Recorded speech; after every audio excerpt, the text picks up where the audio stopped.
To continue, requirements for certification, recent flight experience, and record keeping. We'll be covering 61.17 temporary certificates. A temporary pilot, flight instructor, or ground instructor certificate or rating is issued for up to 120 days, at which time a permanent certificate will be issued to a person whom the administrator finds qualified under this part. A temporary pilot, flight instructor, or ground instructor certificate or rating expires on the expiration date shown on the certificate, upon receipt of the permanent certificate, or upon receipt of a notice that the certificate or rating sought is denied or revoked. Under 61.19, duration of pilot and instructor certificates and privileges, the holder of a certificate with an expiration date may not, after that date, exercise the privileges of that certificate. Except for a certificate issued with an expiration date, a pilot certificate is valid unless it is surrendered, suspended, or revoked. Paper student pilot certificate, a student pilot certificate issued under this part prior to April 1st, 2016 expires for student pilots who have not reached their 40th birthday 60 calendar months after the month of the date of expiration shown on the medical certificate. For the student pilot who has reached their 40th birthday 24 calendar months after the month of the date of the examination shown on the medical certificate.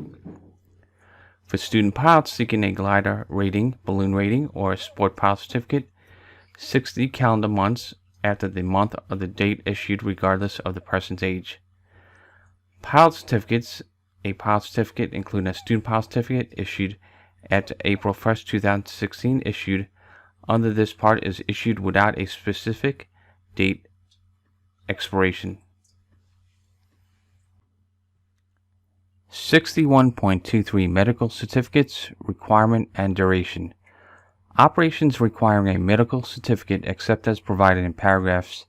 B and C of this section, a person must hold a first-class medical certificate when exercising the pilot and command privileges of an airline transport pilot certificate.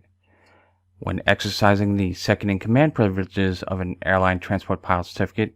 in a flag or supplemental operation in a Part 121 of this chapter that requires 3 or more pilots, or when serving as required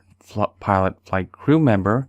in an operation conducted under Part 121 of this chapter if the pilot has reached his or her 60th birthday, must hold at least a second-class medical certificate when exercising second-in-command privileges of an airline transport pilot certificate in Part 121 of this chapter, other than operations specified in paragraph A1, Part 2 of this section, or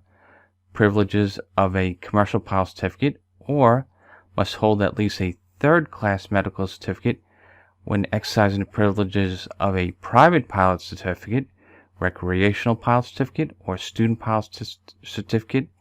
except when operating under the conditions and limitations set forth in 61.13 Part 1 or Part I. When taking a practical test or a proficiency check for a certificate, rating, authorization, or operating privilege